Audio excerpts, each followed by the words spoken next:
murdered. The fact that he got out of prison 2 weeks before the first murders down in Richmond, the fact that he was available for every murder, the fact that he came to Arlington when he did for our murder. And the FBI was correct about another important detail. Spencer lived in the area where the first rape was committed. And that happened over there. And at the time, Timothy Spencer was living down here over this hill. In his mother's house, barely a mile from the homes of Carolyn Hom and Susan Tucker. On January 20th, 1988, police arrested Timothy Spencer. Within hours, they had collected a blood sample, some of his hair, and confiscated his clothing for forensic analysis. The clothing was scraped down for removing any debris, and once that debris was collected, it was taken to a microscope. Several dozen particles of glass were removed from the debris that was removed from his clothing. The glass fragments were of particular interest to the police.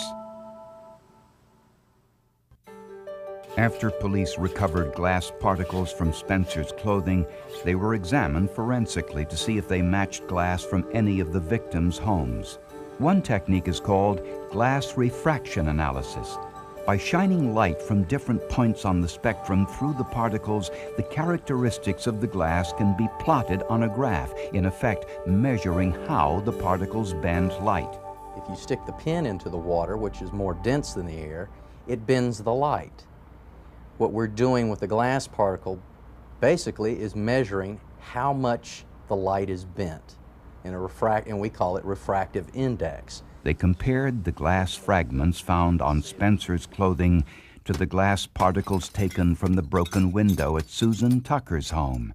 We were able to say that that glass that was removed from Spencer's clothing either came from that particular pane or that particular source of glass, or another source of glass that had the same optical characteristics. When scientists completed the DNA analysis of the semen stain found at the Susan Tucker crime scene, they made a chilling discovery.